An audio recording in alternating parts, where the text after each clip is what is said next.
Eh bien, bonjour tout le monde, donc mesdames et messieurs, bienvenue à cette conférence ASSK avec le titre Idées reçues et croyances sur le cardio training et la musculation. Donc que je vous présente un petit peu qui je suis. Donc ça fait, hop là, j'exerce dans différents domaines, à savoir éducateur sportif de métier, coach, entraîneur, maître nageur. Je suis actuellement directeur de salle de sport. J'en ai dirigé un certain nombre en France, à La Réunion jusqu'à l'île Maurice. Je fais aussi partie des jurys d'examen, formateur au CREPS pour les futurs coachs sportifs.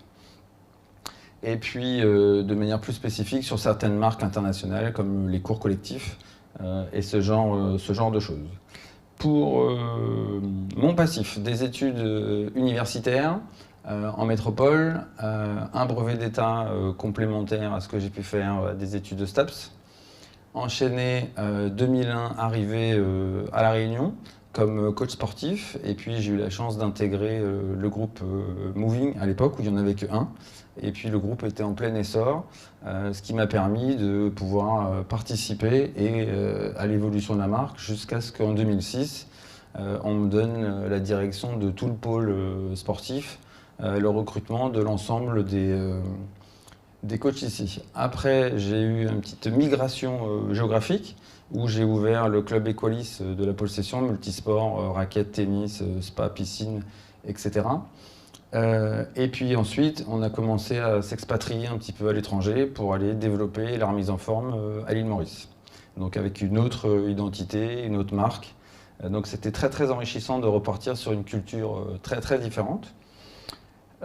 Ensuite, j'ai intégré le groupe de la Mutualité de La Réunion, puisque ce qui m'intéressait après avoir vu monsieur, madame, tout le monde, on va dire, dans des salles de sport, c'était d'aller travailler plutôt avec le sport santé, donc les gens avec ou sans pathologie.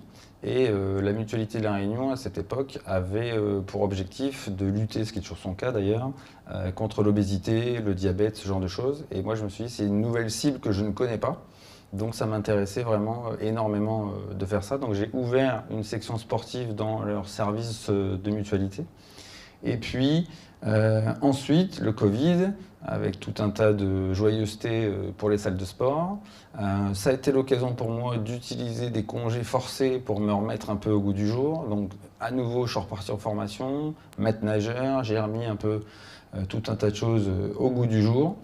Et puis, j'ai repris beaucoup de coaching à domicile, puisque mon téléphone, même depuis certaines années, d'anciens clients que je n'avais pas vus depuis 8-9 ans, m'ont retrouvé en me disant « Fred, le Covid, les salles ferment, est-ce que tu fais pas YouTube et compagnie ?» Donc non, non, mais par contre, je peux quand même m'occuper de vous. Et j'ai redéveloppé des petits groupes dans des stades, relancé du domicile, et puis j'ai vu que bah, voilà, les gens, ils ont toujours besoin de conseils. L'émergence des salles un petit peu low cost, c'est très bien parce que ça donne l'accessibilité à des gens sur un plan financier qui quand même n'est pas négligé. Et moi, le but, c'est que plus il y aura de réunionnais et de gens dans le monde qui font du sport, plus on luttera contre la sédentarité et ce genre de choses. Donc ça, c'est plutôt bien. Et puis, bah, voilà, des gens qui n'ont pas forcément de moyens, une paire de baskets, on va au stade, un arbre, un banc public, 2 escaliers et en avant. Donc ça m'a fait quelques temps. Et puis comme j'ai eu déjà pas mal d'autres types de diplômes sportifs, eh ben, j'ai eu la chance de pouvoir repasser passer mon diplôme de maître nageur avec toutes les équivalences que j'avais. Donc je suis retourné à l'école l'année dernière, ce qui m'a fait du bien d'être avec des petits jeunes de 18 ans. Ils m'ont un petit peu stimulé. Et puis le vieux que j'étais a contribué à amener un peu d'expérience à tout ça. Et puis dernièrement, il y a 3 semaines, on est venu me chercher pour ouvrir la future nouvelle salle de sport du Stade de l'Est à Decathlon, dont j'ai la charge depuis 3 semaines. Donc je suis quelqu'un d'assez occupé. Voilà, un petit peu pour le parcours. Les gens avec qui je travaille. Donc là, pour vous donner aussi un petit peu une idée de comment j'ai basé ma réflexion de ce soir. Donc EasyGym, bien évidemment, le réseau MyGym qui est le premier réseau de salles de sport à La Réunion, donc, dont j'ai été le bras droit pendant 10 ans et formateur de l'ensemble des équipes sportives. Planet Fitness qui est le premier réseau mondial de vente de cours collectifs à travers le monde. Donc je suis formateur chez eux. Je suis moi-même entraîneur dans le milieu associatif. Donc je connais aussi les petits clubs qui n'ont pas beaucoup de budget, avec la proximité qu'on connaît jusqu'aux grandes franchises. Et puis après, tout ce qui est formation avec donc ASSK, des instituts de recherche, la mutualité et en collaboration aussi avec le CREPS de La Réunion. Voilà un petit peu pour ça. Du coup, comme je vous le disais, depuis mes quelques 25 années dans le milieu sportif et à domicile, j'ai entendu 1 milliard de choses et dont certaines questions qui revenaient quasiment tout le temps, quel que soit le milieu, depuis la secrétaire, les kinés, les crossfitters, ma grand-mère, etc., etc. Et je pense que parmi toutes ces questions-là, vous allez pouvoir me dire si vous les avez vous-même dites ou pensées. Le thème de la conférence va donc être orienté autour de croyances toutes simples, franchement, et puis bah voilà, j'espère que vous vous y retrouverez. N'avez-vous pas entendu qu'à mon âge, je ne peux plus progresser ni améliorer ma condition physique? Oui, ça vous parle? Moi aussi. J'ai lu que si on fait du cardio-training, c'est certainement mieux que la musculation si je veux maigrir. Ça vous parle aussi? On m'a dit que si je fais 2 heures de sport, je vais certainement brûler plus qu'une. Ensuite, si jamais je fais de la musculation et que j'arrête, ça va certainement se transformer en graisse. Ça vous parle toujours? Allô? Ouais, un petit peu? Ok, et si je veux avoir le ventre plat, il faut que je fasse des abdominaux. Ça vous parle? Ou en tout cas, vous l'avez au moins entendu une fois quelque part. Très bien, et bien je suis parti de ça. Donc le tout, c'est de savoir maintenant qu'est-ce qui est vrai là-dedans de ce qui ne l'est pas. Alors, on va y avoir une première partie avec des premières questions à laquelle je vous invite à noter ou pas les réponses. Ça, c'est pas très... et sur lequel on pourrait revenir. Donc, la thématique va être orientée sur ça. Si je mange 2000 calories par jour, je peux grossir plus que si j'en mange 2500. Ouais, il y a des gens qui pensent que oui, des gens qui pensent que non. On fera les réponses et les questions à la fin. Pour ça, faisons un peu de science. Tout le monde parle des calories. Il faut que je fasse du vélo pour brûler des calories. Ça fait dépenser combien? Dans mon assiette, j'en ai combien? Mais c'est quoi une calorie? Donc la calorie, déjà, tout simplement, c'est une unité d'énergie qui est définie pour augmenter un petit peu sa température. Donc je ne vais pas rentrer trop dans des choses scientifiques, mais c'est quand même bien de savoir un petit peu d'où on arrive. Maintenant, je vais vous faire réfléchir. À savoir, 2 véhicules ici. Un à gauche, ok, le gris, on va l'appeler, et puis le rouge. En imaginant qu'on mette le même moteur dans ces 2 voitures, elles roulent toutes les 2 pendant 1 km à exactement la même vitesse. Y en a-t-il une des 2 qui va consommer plus que l'autre? Et si oui, pourquoi? Alors, comme on ne peut pas tout filmer, qui pense que c'est la grise qui va consommer le plus? Ok, la moitié. Donc l'autre moitié pense que c'est la rouge qui va consommer le plus. C'est très bien, parce que du coup, vous n'êtes pas d'accord, et ça va bien faire mes affaires pour tout à l'heure. Donc je vais tenter de répondre à cette question en parlant du métabolisme. C'est un mot qui peut faire un peu scientifique, on en a tous un peu parlé. C'est quoi le métabolisme? À quoi ça sert? Qu'est-ce qu'on trouve dedans? Eh bien, ça désigne les besoins énergétiques minimums sur l'ensemble d'une journée, donc dans son quotidien. Et dans ce métabolisme, on y trouve différentes choses que je vais vous expliquer. Ça peut être bien évidemment différent selon si on a un garçon, une femme, l'âge, la densité musculaire, la densité osseuse, etc., etc. Pour ce faire, qu'est-ce que c'est que le métabolisme? Alors, vous avez différentes choses. Donc le métabolisme, quand vous entendez ce mot-là, c'est tous les besoins énergétiques qui sont minimums pour assurer les besoins du quotidien. À savoir, on va démarrer en haut, pour faire marcher les reins. 7% de l'énergie dépensée par jour y est consacrée. Pour faire marcher votre cœur, 8. Le cerveau, 17. Les muscles, 20. La masse graisseuse, malgré tout, consomme elle-même aussi de la calorie. Le tube digestif, 10. Le foie, c'est un organe particulier, et le reste. Ok? Donc, si je vous fais un calcul sur tout ça, vous n'avez accès que sur les 20% que compose votre muscle. Ok? Pour faire simple, comment faites-vous pour faire marcher votre cerveau et lui demander de brûler de la calorie en plus? Moi, personnellement, je ne sais pas faire. Comment vous demandez à votre rein de gauche de consommer plus de calories? C'est impossible. Comment votre digestion, à part si vous mangez ultra gras, ça va vous demander forcément beaucoup plus de temps. C'est aussi pour ça que des fois, quand je mange léger, on dit « Ah tiens, j'ai digéré vite, j'ai aussi brûlé moins de calories ». Donc ça veut dire quoi? Comment avoir une incidence sur son métabolisme? Eh bien juste là-dessus, parce que ça, on peut avoir le pouvoir de changer ça. Ok? Comment on va faire ça? Alors, dans une journée, il y a différents types de choses. On va commencer tout en bas. En bleu ici, en gris, pardon, ce qu'on appelle le métabolisme de base, c'est ce qu'on vient de voir. Tout le système, tous les organes qui servent donc au quotidien. C'est pour ça que quand vous êtes dans le coma, par exemple, ou malade, eh bien, vous êtes quand même alimenté, même si c'est par des procédés un peu scientifiques, enfin pas scientifiques, liquides, autres et variés, parce que le cerveau, il faut qu'il soit toujours nourri, le foie, les reins, enfin tout ce que je vous ai cité avant. Donc ça, c'est ce qu'on appelle le métabolisme de base, c'est-à-dire que même dans le coma, il faut que mon corps vive. Ok? À partir de là, vous allez avoir le MS, métabolisme du sommeil. Quand on dort, le corps brûle de la calorie, ne serait-ce que pour maintenir sa température. Vous partez en montagne ou dans un endroit froid, le corps va brûler plus de calories pour maintenir lui-même déjà sa température corporelle. Ensuite vient le E, hop là, je vais vous donner toutes les réponses.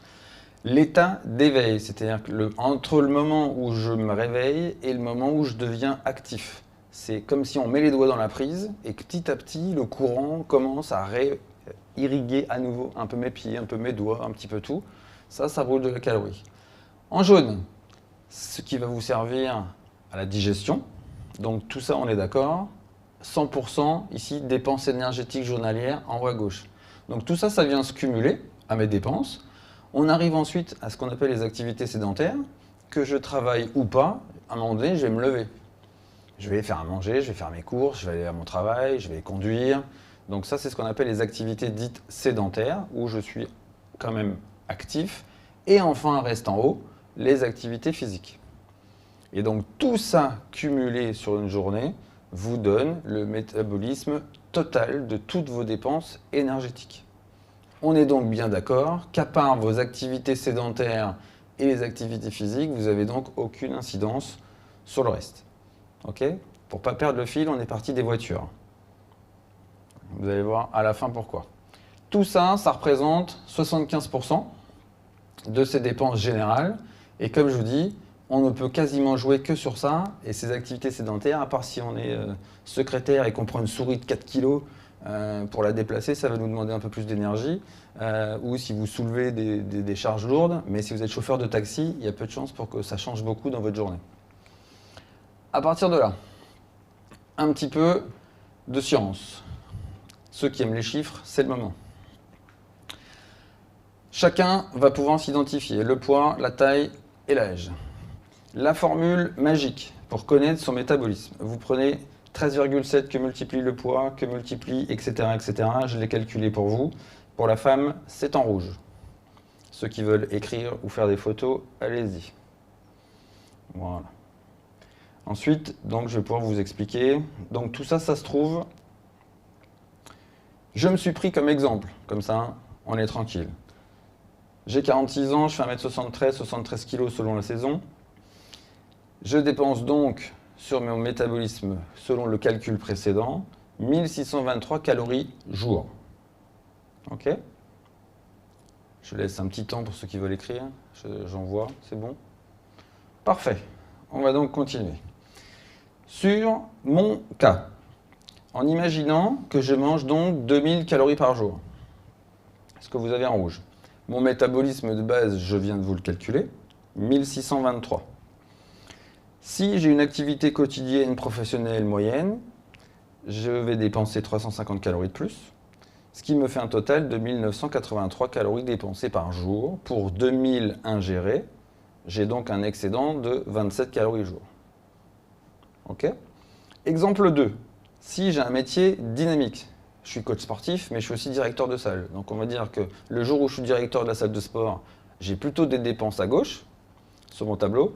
Le jour où je suis plutôt en mode coach sportif, on peut dire que j'ai plutôt des dépenses à droite. Donc j'ai toujours mangé 2000, Mon métabolisme, il n'a pas changé, parce que la formule magique, c'est toujours la même. Sauf que mes activités professionnelles vont m'emmener à 700 calories dépensées par jour. Ainsi, j'arrive à 2023, et là, pour le coup, je suis en déficit de 323 calories par jour. Donc, à calories ingérées égales, on a bien vu que c'est ce que je vais faire de ma journée, qui va faire qu'à gauche, on va pas dire que j'ai grossi, mais en tout cas, c'est pas dans le plus, enfin, c'est pas dans le moins, et à droite, je suis plutôt positif. Si je rajoute une séance de sport, j'ai toujours un métier sédentaire, mais ma séance de sport apparaît en bleu ou violet ici. Une séance de sport moyenne calculée à 600 calories. À ce moment-là, ma journée devient, on le voit ici, ok, négative. Donc sans rien manger, de plus ou de moins, juste avec une activité physique, finalement, je peux manger la même chose que j'avais prévu, et d'un seul coup, je suis déjà en train de maigrir. Si je fais la même chose, sauf que j'avais aussi déjà mon activité dynamique, alors là, ça augmente énormément. Okay, donc la conclusion de ce petit schéma-là, j'ai mangé 2000 dans les deux cas. Il y en a un, j'ai une journée passive, l'autre une journée active. Dans les deux cas, j'ai fait du sport. Et vous avez vu qu'on a 4 résultats différents. Donc juste avec 1 heure, ça peut déjà avoir une incidence énorme. Parce que vous n'allez pas changer de métier, il y a peu de chance. Donc vous allez peu avoir d'incidence entre le métier sédentaire de droite ou le métier à gauche et le métier actif à droite. Par contre, sur l'activité sportive, c'est ça qui va faire la différence. Si je continue, la conclusion qu'on peut voir, c'est que lorsqu'on brûle plus de calories qu'on en consomme, on crée donc un déficit. À savoir que si vous voulez perdre entre 500 grammes à 1 kg par semaine, il va falloir que vous perdiez entre 500 à 1000 calories jour. Je vais faire volontairement un petit retour. Au mieux, ici, oups, je me suis trompé de bouton. Au mieux, ici, j'y suis même pas au moins 500. Ok ? J'ai une journée active, j'ai fait du sport, et je suis même pas à moins 500. Mais par contre, dans tous les bons magazines, perdez 3 kilos en 15 jours, blablabla, blablabla, etc. Donc je ne sais pas vous, mais en tout cas, moi, ce que je sais, c'est qu'il faut, donc je vais y revenir, si vous voulez perdre entre 500 grammes à 1 kg, on est à 500 calories jour pour perdre 500 grammes. Donc je vous laisse imaginer les journées qu'il faut pour perdre 500 calories jour. Donc tout ça pour revenir au thème d'aujourd'hui, mythes et croyances, etc. Quand vous lisez, je ne vais pas faire de pub pour les magazines, mais ne lisez pas n'importe quel magazine. J'ai perdu 3 kilos en 15 jours. Ou alors on arrête de manger et on va à Koh Lanta. Et pour le coup, Koh Lanta, si je revenais à la diapo d'avant, calories ingérées 2 graineries et demi, dépenses énergétiques X 1000 parce que je cours dans la forêt pour trouver de l'eau. Forcément, au bout de 6 semaines, moins 15 kilos, enfin je ne suis pas un adepte de la série, mais ça vous cause. Okay. Alors, pour faire simple, dans mon cas de tout à l'heure, ici, si je fais rien, même si c'est que 27 calories par jour, à un moment donné, elles vont finir par être stockées parce que ce qui n'est pas consommé, le corps, il y a une mémoire à l'intérieur qui date de la préhistoire et tout ce qu'on veut, qu'en tant que famine, le froid, etc., tout ce qui peut servir à ce qu'on a vu avant, le métabolisme, il y a une forme de mémoire dans votre corps qui dit que tout ce qui est en trop, un jour peut servir. Sauf l'eau. L'eau ne se stocke pas. C'est comme si vous mettez de l'essence dans votre voiture, à un moment donné, le réservoir il déborde. Donc l'eau, vous ne pouvez pas la stocker indéfiniment. C'est comme une éponge, vous prenez l'éponge, vous versez de l'eau, elle va boire autant qu'elle peut, quand elle est pleine, ça ressort. Et bien votre corps c'est pareil, vous pouvez boire 10 litres d'eau par jour, vous allez juste transpirer et être rendu aux toilettes toutes les 30 minutes. Mais vous ne pourrez pas stocker l'eau. Par contre, le sucre, le gras, le chocolat, et je vous en passe et des meilleurs, ça se transforme en énergie et le corps va le retenir. C'est dommage, hein ? Ce serait bien si on stockait l'eau. Du coup, ici, je vais faire du gras. Là-bas, je vais donc avoir un déficit de 423 calories par jour. Donc tout ça, parce que malgré tout, cette énergie, elle est dépensée.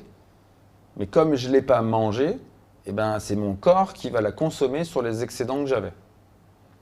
Okay, et c'est de là que je vais pouvoir commencer donc à mincir, parce que l'énergie produite par mon corps ce jour-là, il a bien fallu que cette fameuse calorie soit piochée de quelque part. Ça va pour tout le monde? Ouais. Alors, si on revient malgré tout à des solutions, parce que c'est bien beau de dire Fred, il fallait faire ça.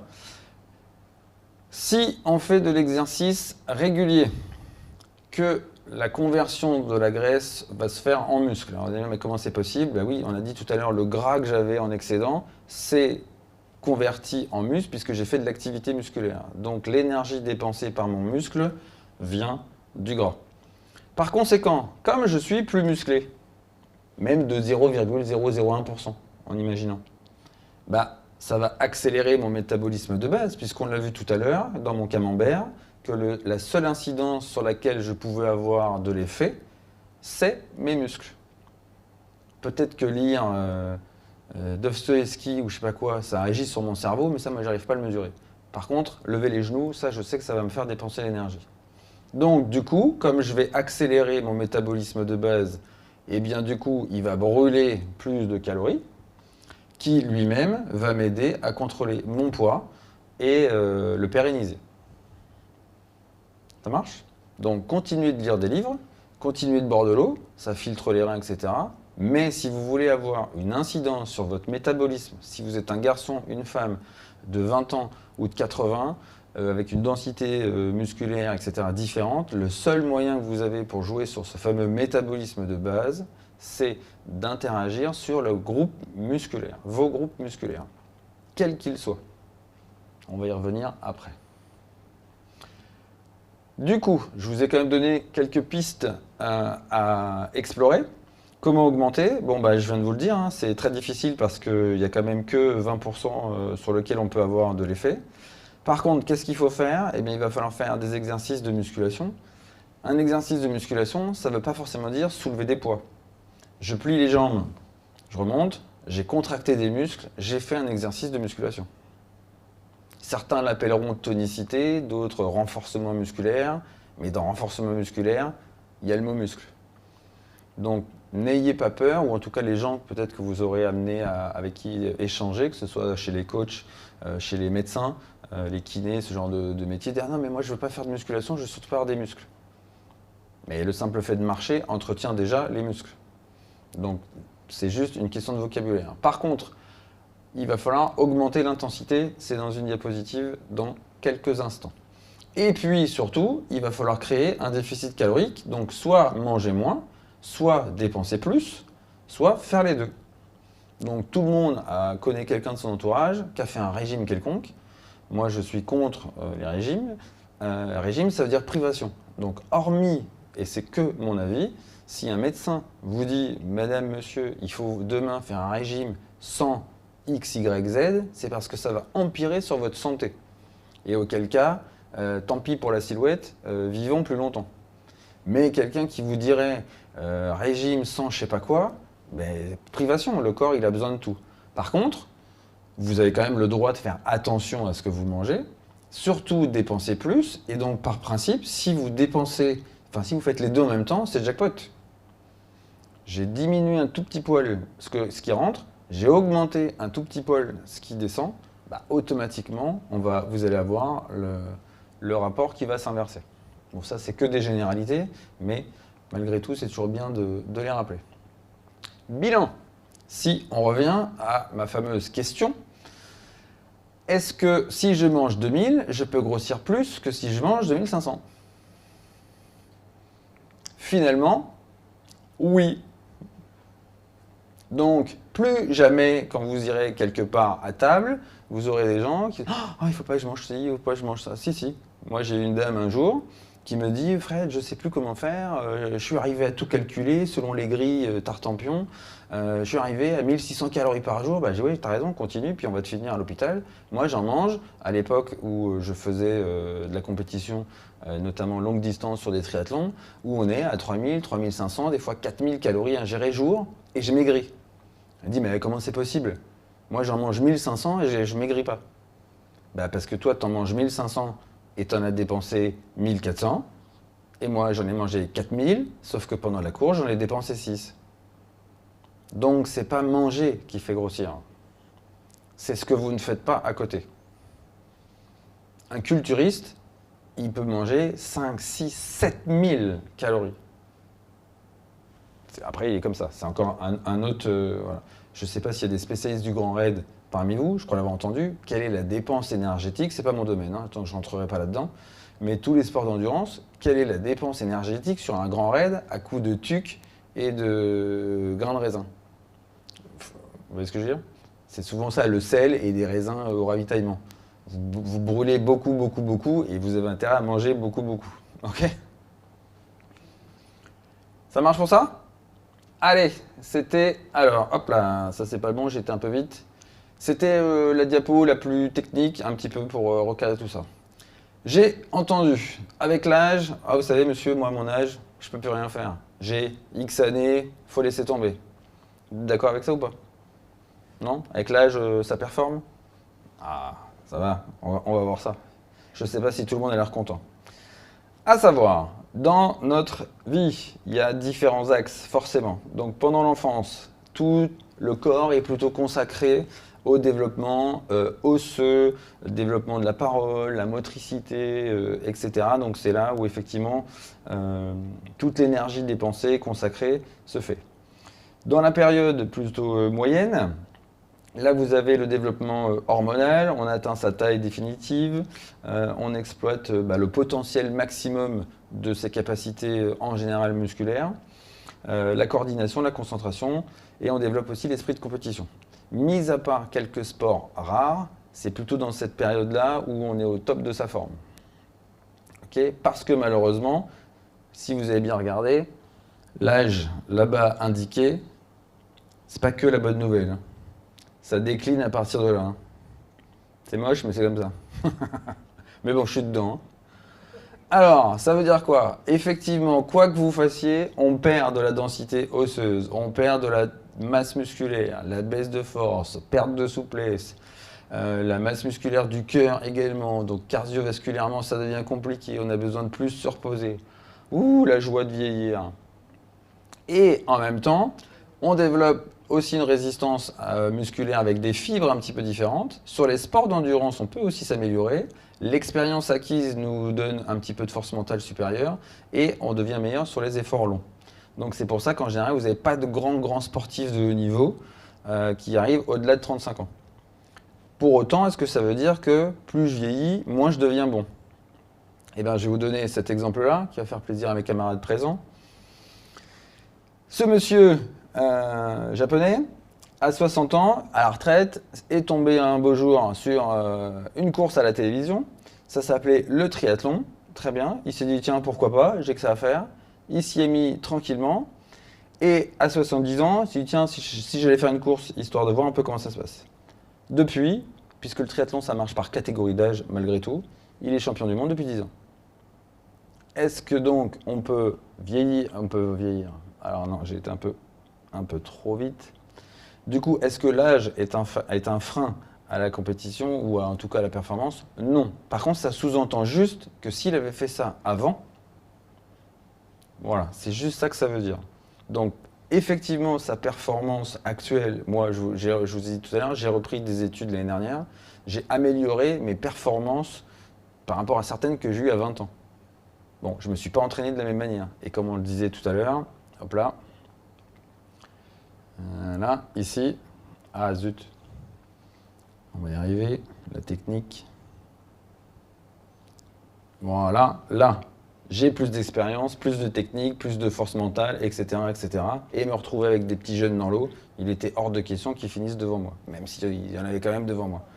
Ok? Et donc, j'étais très content, à plus de 40 et quelques passés, d'améliorer encore mes performances. Mais effectivement, ça sous-entend que si je m'étais mis peut-être vraiment plus fort plus tôt, j'aurais peut-être encore plus performé. Donc ça ne doit absolument pas être un frein. Malgré tout, il y a quand même des solutions qui peuvent s'offrir à vous. Donc plus on vieillit, plus on va plutôt privilégier ce type de sport d'endurance. Et surtout, c'est là où j'insiste, oups, je suis sorti du champ, la musculation, le renforcement musculaire, des choses un petit peu plus douces, mais comme je l'ai dit, qui font appel aux muscles. Ok, ça c'est important. Et puis surtout, optimiser l'hygiène de vie. Parce que ça, c'est souvent négligé. chez les gens.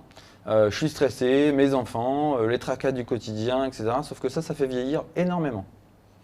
Dormez mal, vous verrez la tête que vous avez le lendemain, vous serez donc moins performant, moins en vie, donc du coup je mange moins. Comme je mange moins, mon corps il a plus de vitamines. Comme j'ai plus de vitamines, j'ai pas envie de faire de sport. Comme je fais pas de sport, bah, je me sens molle, ou mou, ou fatigué, ou tendu, donc bah, je vais me coucher plus tôt, etc., etc., etc. Donc ne négligez vraiment pas tout ça. Un suivi médical, c'est pareil, j'entends par là, avec les années, il y en a certains garçons comme filles qui on devient quelques visites médicales obligatoires, mais ça rassure aussi de savoir qu'on est au top. Donc à la question, on ne peut plus améliorer sa condition physique, forcément, c'est pas le cas. Sur l'animation suivante, là, ça m'intéresse d'avoir vos avis. Je dépense plus de calories si je fais 2 heures au lieu de 1 heure. Oui. Bah pourtant, si je fais plus longtemps. Non, vous êtes tous d'accord. On va voir alors. Ça se trouve, il y a un piège dans le truc. Mettons-nous en situation. Une journée normale est composée de tout un tas de choses. À savoir, je suis parti d'un constat que je dors à peu près 7 heures. Je travaille 8. Mes différents trajets professionnels entre mon domicile et donc mon lieu de travail, c'est 1 heure. J'emmène les enfants à l'école, à la flûte, que sais-je. Je mange matin, midi, soir sur une moyenne globalement qui me prendrait 2 heures. Il m'arrive de me reposer ou d'avoir une activité, en tout cas de détente. Et puis, il y a aussi quand même 2-3 tâches du quotidien qu'il faut quand même faire. Finalement, les plus champions des mathématiques, vous savez à combien on arrive? Avant que je vous le dise. 1, 2, 3. Adjugé. Ça en fait du temps occupé dans une journée. Finalement, temps potentiel pour faire du sport, ça commence à se limiter. Et ça, c'est que ma vie, on va dire. Ok? Ça veut dire quoi? Ça veut dire que si vous rapportez ça à la semaine, sur une semaine de 168 heures, en imaginant que vous pouviez trouver 2 heures, déjà une, c'est pas toujours facile, mais en imaginant que vous pouviez en trouver deux, vous allez quand même passer 99% de votre temps ou assis, ou allongé, ou couché, ou à dormir. Et après, les gens se demandent pourquoi ils sont mous. Alors évidemment, vous n'avez pas changé de métier si vous êtes chauffeur taxi, mais j'ai eu le cas il n'y a pas si longtemps, c'est un chauffeur de bus. Ouais, j'aimerais faire du coaching, etc. J'aimerais maigrir. Ok, très bien monsieur, racontez-moi un peu votre vie. Je vous évite le tableau, mais c'était le même. Hein. Sauf que dans catégorie professionnelle, il y a 7 heures de bus. Monsieur se lève, il s'assoit pour petit déjeuner, il s'assoit dans sa voiture pour aller à son travail, et puis arrivé à son travail dans le bus, il monte dans le bus. 8 heures plus tard, enfin 4 heures plus tard, il sort du bus pour descendre manger, donc il s'assoit, et puis il remonte dans son bus pour aller retravailler 4 heures, et puis il repose son bus, il remonte dans sa voiture pour rentrer chez lui. Ce après quoi, une longue journée, il se repose pour lire un livre. Après quoi, il se rassoit pour manger à table et il va se coucher. Ah, vous savez, je comprends pas, hein, je suis mou. Hein. Donc effectivement, c'est compliqué pour lui, il va pas changer de métier. Donc trouver du temps est plus qu'important et plus vous avez un métier sédentaire, plus c'est important de trouver du temps. Donc il ne va pas forcément aller travailler en vélo, mais il y a un moment donné, il y a je ne vais pas dire la fatalité, mais ça devient très très compliqué. Donc sur ce type de personne, augmenter les dépenses caloriques jour, ça va être compliqué. Donc pour lui, peut-être qu'effectivement, seul, ça va être la restriction ou en tout cas la modification de son alimentation. Du coup, comment on va faire pour optimiser? On va quand même partir du principe qu'on n'est pas tous chauffeurs de bus et qu'on peut trouver 2 heures dans sa semaine. Ok? Alors, les amateurs de chiffres, je vais vous demander d'être un petit peu attentifs. Selon vous, si je devais pouvoir trouver du sport, est-ce qu'il c'est mieux d'augmenter la quantité ou la qualité? La qualité à droite, qualité, vous avez l'air globalement tous contents de la même réponse. On va faire 2 cas. Le premier, j'augmente la quantité. Le deuxième, j'augmente la qualité. Le schéma se lit de la manière suivante. J'ai toujours, alors c'est presque moi, hein. Là l'étude de cas, c'est un homme de 40 ans qui fait 80 kg, qui a été calculé. Son métabolisme de base à lui, avec la formule de tout à l'heure, c'est 1800. Moi, j'étais à 1623, mais je suis un petit peu moins lourd. Ok. Ce à quoi on va rajouter son métabolisme d'activité sédentaire, plus ou moins 700 calories. Encore une fois, c'est plus que moi, parce qu'il était aussi plus lourd au départ. Ici, on est dans « j'augmente la quantité ». Donc, je vais passer de 1 heure en 1 heure en plus, c'est-à-dire 3 heures d'activité par semaine avec une intensité faible. Ok, tout le monde suit, je recommence. Si j'augmente de 3 heures le sport, avec une intensité faible, l'intensité ici 466, j'arrive à 1400 calories dépensées de plus par semaine. Ici, ça va me demander plus de temps dans ma semaine. Ça va me demander pas forcément, c'est pas forcément adapté à mon emploi du temps qui était déjà un peu tendu d'en trouver 2, donc en trouver 3 ça va être compliqué. Et sur le plan hormonal et métabolique, comme c'est une intensité modérée, ça ne va pas non plus inciter mon corps à se secouer. Malgré tout, j'ai fait mes 3 fois 1 heure, j'ai quand même dans ma semaine dépensé 1400 calories de plus, en augmentant la quantité. Cas numéro 2, c'est donc la même personne, ok, 1800 ça ne change pas, ses activités sédentaires ça ne change pas. Ici, j'ai que 2 fois 1 heure, sauf que l'intensité, c'est une intensité importante. Comme l'intensité est importante, la dépense faite passe de 466 l'activité à l'heure à 700. Au final, j'ai passé moins de temps à faire du sport. Ça ne m'a pas changé mon emploi du temps puisqu'on était parti sur un profil qui avait déjà 2 heures dans sa semaine. La stimulation, par contre, hormonale et métabolique, elle, est forte. Et pourtant, j'ai dépensé la même chose. À gauche, j'en ai fait plus, moins fort. À droite, j'en ai fait autant et j'ai poussé le curseur de l'intensité plus haut.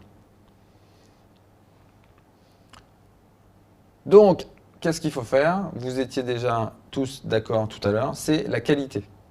Okay, mais encore une fois, dans les croyances, moi j'entends pas toutes les semaines, mais presque. Ah non, mais samedi, j'ai fait 4 heures, du coup, comme ça rattrape tout ce que j'ai pas fait dans ma semaine. Ah oui, puis comme ça, il me faut 5 jours pour m'en remettre. C'est bien, ça me fait plaisir que ça vous fasse rire, parce qu'au moins, c'est que je sais que je parle à des gens qui l'ont entendu au moins une fois. Donc voilà, moi j'ai des gens, ah mais monsieur, avec mon planning, mes enfants, l'école, la crèche, le ci, le là, c'est impossible de faire du sport, mais par contre, samedi, je me suis mis 4 heures. Ah, puis c'est bien, 4 heures dans la semaine. Ah oui. Donc non, on peut avoir bien plus de résultats en faisant moins. Donc ça, si vous êtes dans des métiers aussi médicaux, des gens qui vous disent j'ai pas le temps, bah voilà. Et donc ce fameux monsieur avec ses histoires de bus là, je lui ai dit est-ce que vous pouvez trouver 3 fois une demi-heure dans la semaine? Bah 3 fois une demi-heure, ça se trouve plus. Et puis psychologiquement, quand on n'est pas un champion, on se dit ah mais une demi-heure ça sert à rien. Bah non, une demi-heure bien faite, je viens de vous le montrer. Alors, c'est quoi le bienfait? Bon, bah après, il faut aller dans les bons endroits, faire les bons exercices, connaître les bonnes personnes, ça c'est encore autre chose. Mais ça, il faut casser cette croyance. Si vous avez des gens autour de vous qui vous disent « j'ai pas le temps », moi, d'un seul coup, quand je leur dis « est-ce que vous avez une demi-heure qui traîne ?» Tout le monde a une demi-heure qui traîne, même chez lui. Avec les enfants qui jouent à côté, moi j'ai fait beaucoup de domicile. « Ah mais moi je veux du domicile, est-ce que je peux me déplacer ?» Oui, pas de problème, vos enfants sont dans leur chambre. Très bien, mais qui jouent? Nous on fait du sport, on pousse la table basse et en avant. Ah bon, mais vous croyez qu'en une demi-heure, je peux avoir des résultats? Oui, par contre, on va pousser le curseur. Hein. Le curseur adapté à la personne, bien évidemment. Hein. Il n'est pas question d'aller faire 400 pompes en une demi-heure et que la personne, elle ouvre pas les bras pendant 3 jours. Hein. Mais entre rien faire et augmenter, bah déjà, c'est déjà ça. Et si en plus on y met l'intensité, c'est parfait. Malgré tout, parce que je me doute dans l'intensité. Oui, mais si on fait les deux, effectivement, à intensité égale, 2 heures fera toujours plus dépenser qu'1 heure. On est bien d'accord. Donc moi, comme je dis sur les sports longue durance type triathlon, un triathlon court intense d'1 heure n'égalera jamais un triathlon Ironman sur 10 ou 15 heures, bien évidemment. Donc la quantité est aussi importante.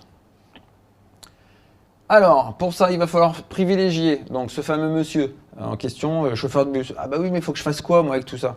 Et bien alors déjà, vous allez me faire des exercices qu'on appelle polyarticulaires. Ah, ça veut dire quoi polyarticulaire? Ça veut dire que j'ai plusieurs articulations en même temps.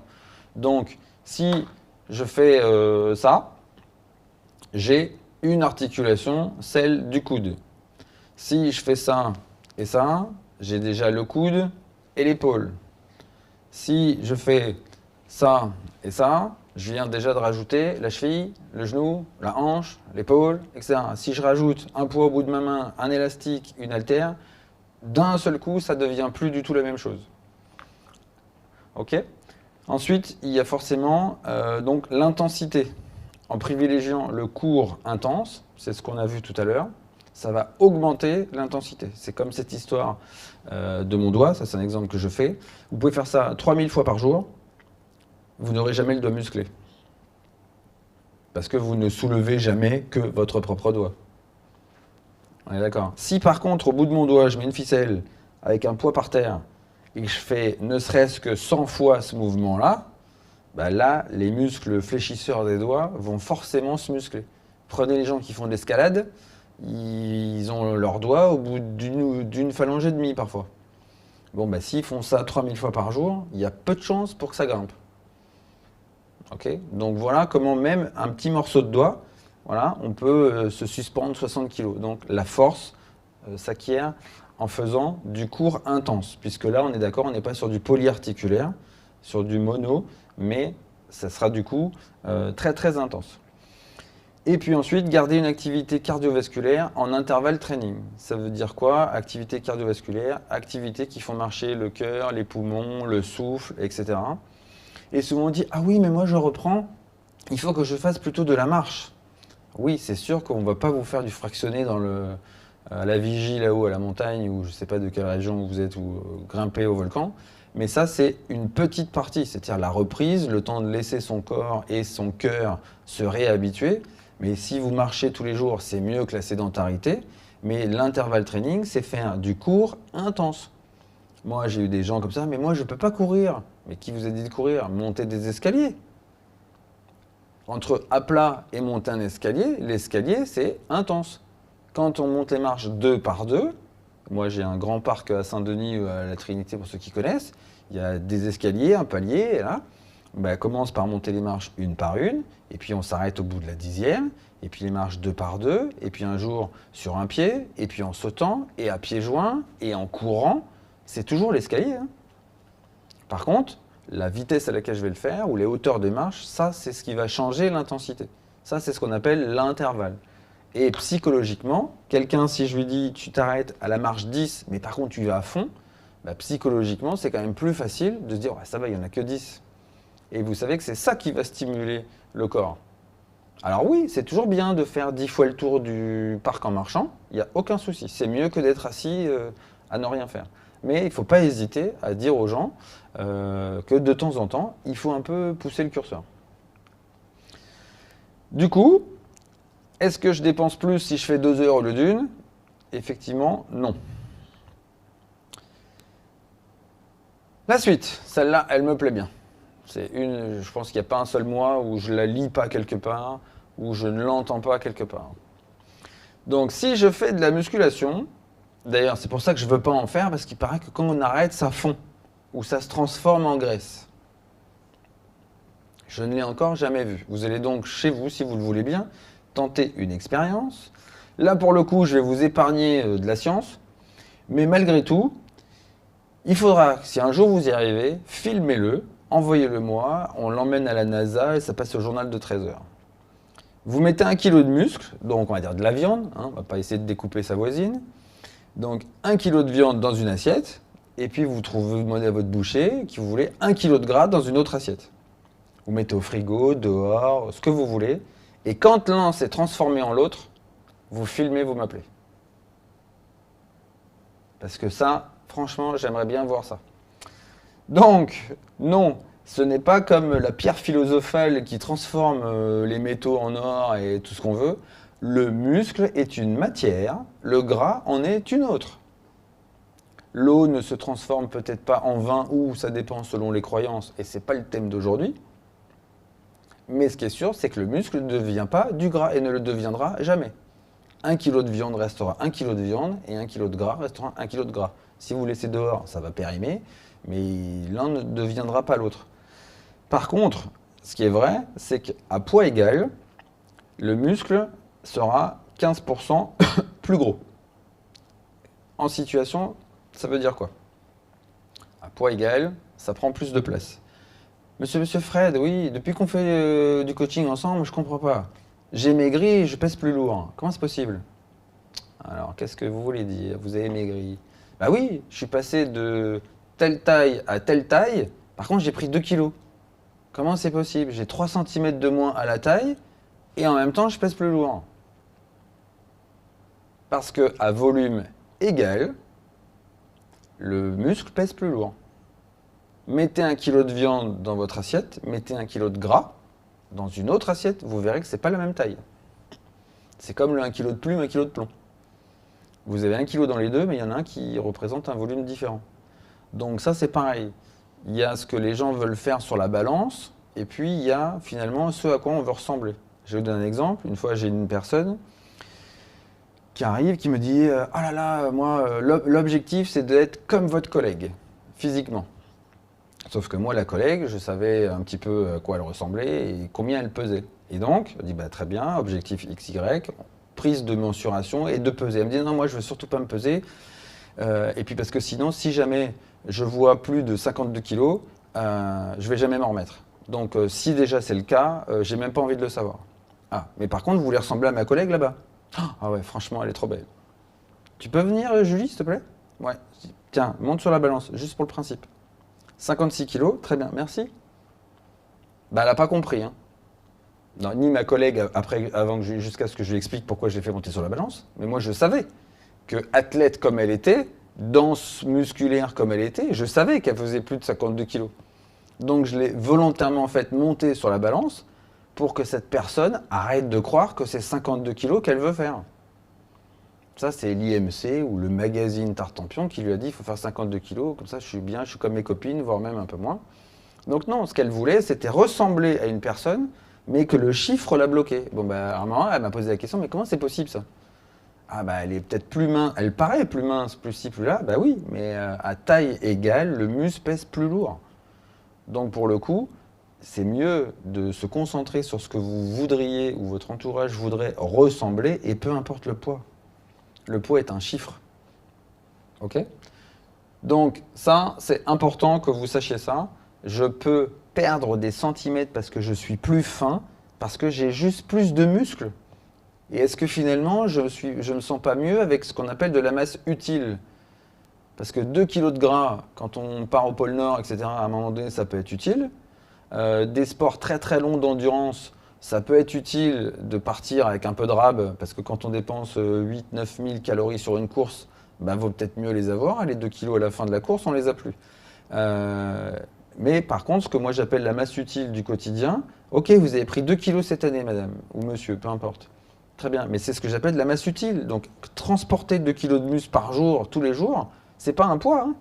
C'est au contraire, j'ai moins mal au dos, je me tiens mieux. Quand je prends ma gamine, je la mets dans la poussette, etc., ben c'est pas un surpoids en fait. C'est mon vrai poids du quotidien. Donc, voilà sur cette croyance-là. Pour mieux consommer, je ne vais pas vous refaire la diététique, ce n'est pas la thématique d'aujourd'hui, mais il faut du gras dans le corps. Donc je reprends ce que j'ai dit tout à l'heure sur les régimes. Ah, le régime sans ceci, sans cela, sauf si c'est un médecin qui vous l'a dit, parce que votre vie ou votre santé est en jeu, arrêtez de ne plus vouloir manger du gras. Il faut du gras. Par contre, il y a gras et gras. Je vous ai dit tout à l'heure, tout ce qui est en trop, le corps va le garder. Oui, mais il y a quand même du bon gras. Donc ces fameux oméga 3,6, ça fait fonctionner tout un tas de systèmes. Le système nerveux, les yeux, la peau, je vous en passe, c'est des meilleurs. Donc mangez du gras, mais mangez du bon gras. Toujours la même chose, je fais de la musculation parce que c'est ça qui va m'augmenter ma densité musculaire. Et si je fais 3000 fois ça, j'aurai jamais de muscles. Donc j'y mets de l'intensité. Et ensuite, on peut consommer effectivement des protéines dans son alimentation. Donc la protéine, là je vous ai mis le petit pot comme ça ne veut pas forcément dire que c'est ça qu'il faut manger. Okay, mais dans les protéines, c'est les œufs, la viande, le poisson, ce genre de choses. Parce que ça construit le muscle. Et, bonne nouvelle, c'est le seul aliment qui n'est pas stocké. C'est comme l'eau. Manger une côte de bœuf par jour, vous ne la stockerez pas. Ça va juste vous coûter cher. Manger 1 kg de sucre par jour, ça coûte moins cher, mais ça va le garder. Manger 1 kg de beurre, c'est moins bon, mais vous allez le garder. Donc vous pouvez manger des protéines Alors j'ai pris la viande, on est à la mode vegan, ça marche aussi avec des protéines végétales. Que je me fâche avec personne, bien évidemment. Ok? C'est aussi comme ça que je vous parlais des culturistes tout à l'heure, les fameuses protéines. Moi j'ai eu des gens dans les salles de sport, ils mangent des protéines. Ils disent, je comprends pas monsieur, les muscles ils poussent pas. Ah, bah oui, c'était du muscle en poudre en fait, tu croyais, et qu'en le mangeant, hop là, ça va pousser dans la nuit. Donc non, le muscle en se contractant dépense de l'énergie, on l'a vu tout à l'heure, des calories, et ce qui va le nourrir, c'est un petit peu de sucre au départ avec le glycogène, s'il y a un peu des gens qui font un peu de science, pour la contraction musculaire. Un petit peu de gras va être consommé par le muscle quand le stock de sucre n'est plus disponible. C'est pour ça qu'on dit les sports d'endurance font consommer du gras. Mais ce qui construit le muscle, c'est la protéine. Donc mettez des briques sur un mur, ne mettez pas de ciment au milieu, le mur va tomber. Et bien le muscle, c'est pareil. Ce qui construit, ce qui durcit et ce qui peut faire croître le muscle, c'est la protéine. La protéine, c'est le ciment. Donc ceux qui disent « Ah non, mais moi je ne mange pas de protéines, j'ai les muscles qui vont pousser », non. Vous pouvez manger de la protéine tous les jours et tous les jours et tous les jours. Je vous ai dit, elle n'est pas stockée si elle n'est pas utilisée. Je vais vous donner des chiffres faux, mais pour faire simple. J'ai dépensé dans ma journée 10 grammes de protéines à faire tout un tas d'activités. Mon corps en a donc besoin de 10 pour se régénérer. Si j'en mange 15, ça va partir dans les reins et dans les urines. Mais si je n'ai pas dépensé les 10 et que j'en ai quand même mangé 15, les 15 vont dégager. Donc les ultra-consommateurs de ce genre de choses, ça va aux toilettes direct, donc autant verser tout de suite dans les toilettes si vous ne l'avez pas utilisé. C'est pour ça que ça s'appelle un complément alimentaire et pas un substitut d'alimentation. Le complément vient donc compléter mon alimentation. Donc les exemples de culturistes qui sont à des fois 5, 6, 7 000 calories jour, je vous explique même pas combien ça fait de quantité de poulet. Donc à un moment donné, l'estomac ne peut pas ingurgiter 7 000 calories par jour. 25 œufs, 3 poulets, 12 litres de lait. À un moment donné, l'estomac, il est ce qu'il est. Donc ce genre de produit, dans un verre comme ça par exemple, vous allez avoir l'équivalent du poulet. Ah bah là, mon estomac, il accepte. Okay, donc vous pouvez surcharger les protéines, et surtout si vous êtes sportif, parce que vous en aurez consommé. Allez, on touche un petit peu au but et à la zone sensible. Qui pense que pour perdre du ventre, il faut faire des abdominaux? Tout le monde. Mais bien évidemment, parce que vous en faites tous régulièrement, après les fêtes, mon anniversaire, la bar mitzvah du petit, le jour de l'an, je vois des sourires sur les visages, je suis pas loin de la vérité. Eh monsieur, ouais, voilà, je me suis inscrit à votre salle de sport parce que bon, un petit peu comme tout le monde, à un certain âge, ceci, cela, vous voyez, là, le petit truc là, j'aimerais faire ça. Vous pouvez me montrer les abdominaux qu'il faut faire? Alors je peux vous montrer les abdominaux qu'il faut faire, mais pas pour perdre de là. Ah bon? Bah pourquoi? Bah je vais vous expliquer. Étude de cas. Ceux qui aiment les sources, c'est en bas. On a pris, pour le coup, c'était des personnes féminines. 30 femmes avec une masse corporelle supérieure à 25 et elles ont, elles, suivi un régime pendant 12 semaines. C'est le groupe 1, que du régime, que sur l'alimentation. Le groupe 2, on fait du régime et de l'exercice d'abdominaux. Pas 36 000 exercices, mais que des abdos. Et puis, qu'est-ce qu'on fait? On mesure à la fin, il n'y a pas de différence entre tout ça. Donc, manger moins ou faire des abdos, ça ne change rien. Sur le ventre. Pourquoi? Ça n'a pas marché. Parce que, comme le montre le schéma suivant, on a ici, pour ceux qui voient bien, un petit peu le marron clair, c'est la graisse sous-cutanée. Ok, ça, c'est celle qu'on aimerait bien faire disparaître. En marron, au milieu, dans le sandwich, là, c'est le muscle abdominal. Et puis derrière, ce qu'on appelle la graisse viscérale, les intestins, le foie, tralala, qui est, je vous ai dit, la masse grasse utile pour subvenir à tout le système. Sauf que entre A, B et C, ça ne communique pas ensemble. Donc, muscler le marron, pas de problème. Comme je l'ai dit, oui, on peut faire des abdominaux, mais ça ne vous fera pas perdre de bide. Hein. Ça va juste muscler vos abdominaux.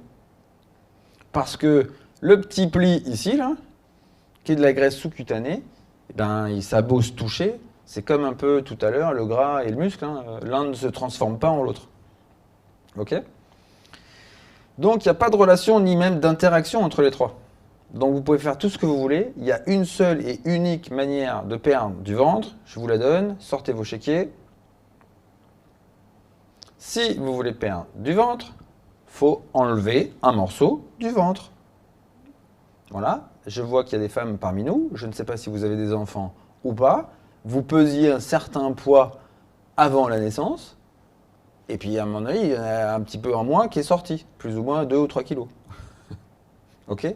Donc voilà, vous perdez du poids quand il y a un morceau de vous qui s'en va. Donc là, en l'occurrence, si vous voulez perdre quelque chose, faut l'enlever, tout simplement. Donc vous pouvez faire tous les abdos. Je suis désolé, hein, j'espère que je casse une vraie croyance là. C'est un peu la thématique du jour. Vous pouvez faire tous les abdominaux du monde que vous voudrez.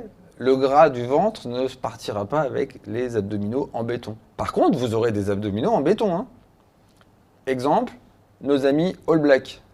Qui est des sportifs, normalement il n'y a que des sportifs parmi vous. Les All Blacks, nos amis néo-zélandais rugbyman, ils n'ont pas la plaquette de chocolat Cristiano Ronaldo. Hein. Par contre, je peux vous dire que dessous, il y a des abdominaux. Hein. Si vous êtes un peu curieux, vous verriez le type d'exercice qu'ils sont capables de faire. Quand on est dans la mêlée et qu'il faut pousser, c'est du gainage. Quand ils prennent un tampon dans les obliques et que le corps ne bouge pas, c'est pas juste parce qu'ils sont lourds. Hein. C'est parce qu'il y a de la sangle abdominale. Pourtant, regardez bien les calendriers des pompiers, des footballeurs ou des All Blacks. Il y en a, je ne vous dirai pas quel sport, mais cette partie-là, là, entre les pompiers, les footballeurs de je ne sais pas quel club, les dieux du stade là, et les All Blacks, c'est pas tous pareil. Hein. Pourtant, c'est tous des sportifs de haut niveau. L'alimentation n'est pas la même, les exercices musculaires ne sont pas la même. Ce qui est sûr, c'est que les All Blacks, ils ne ressemblent pas à des culturistes avec les veines apparentes. Par contre, il y a de la puissance. Hein. Pour quand même déplacer 100 kg en quasiment moins de 11 secondes au 100 mètres, là, je peux vous dire qu'en termes d'intensité, d'intervalle training, on y est. Mais on n'est pas dans de l'esthétique. Il y a du gras sur le bide, il y a du gras sur le bide, mais est-ce qu'ils sont là pour être beaux? Enfin, beau, tout est relatif en même temps. Ok? Donc, non, non, non et non. Si je veux perdre du ventre, je fais 1 milliard de choses, mais pas des abdominaux. Pourtant, je fais des abdominaux pour entretenir ma sangle abdominale, ne pas avoir mal au dos et tout un tas d'autres bonnes choses. Ça marche? Allez, on touche au but. Alors, conclusion de tout ça, parce que c'est bien joli, j'espère que j'ai cassé quelques croyances. Donc, moi, j'ai qu'un conseil à vous donner. Ne lisez pas, entre guillemets, bêtement tout ce qui sort sur Internet, sur tous les magazines quelconques et variés. Rapprochez-vous de professionnels de santé, des gens qui ont fait des études réelles, que ce soit des médecins, des diététiciens, des kinés. Moi, je travaille beaucoup avec des kinés aussi parce qu'ils ont un niveau d'études en anatomie, en sciences bien supérieur au mien, mais moi, j'ai aussi un côté pratique utile. Si vous choisissez des salles de sport ou des coachs, organisez-vous pour en trouver des diplômés, des certifiés, sans vouloir décrier tous les youtubeurs covideurs que je remercie d'une certaine partie d'avoir fait bouger des gens qui étaient coincés chez eux plutôt que de faire du concours de celui qui est capable de monter la tour Eiffel en montant le plus de fois son escalier, ou un marathonien, enfin quelqu'un qui a fait le marathon juste sur son balcon de 12,50 m. Voilà, bon, chacun son défi. Donc merci tous les youtubeurs qui se sont improvisés coach de terrasse, de jardin pour faire bouger leur quartier. Très bien, merci à eux. Et en même temps, attention à tout ce qu'on trouve sur Internet. Donc rapprochez-vous de votre médecin, de votre kiné, qui connaît peut-être un coach sportif. Les salles de sport de La Réunion, où je travaille pour quelques-unes, j'en forme beaucoup. Il y a aussi à boire et à manger. Donc voilà. Mais en tout cas, là-dessus. Mais le plus important du plus important, surtout, c'est méfiez-vous des gens qui mangent des gaufres, qui vous racontent n'importe quoi pendant des conférences. Parce que ceux-là, ils vous disent parfois peut-être des bêtises. Donc, est-ce que tout ce que je vous ai dit est vrai? Je ne sais pas. En tout cas, moi, je le crois. J'espère que vous aurez appris quelque chose. Donc, merci de m'avoir écouté. Voilà. Et puis, vous avez vu, manger des gaufres, ça n'empêche pas d'être en forme et il faut savoir se faire plaisir.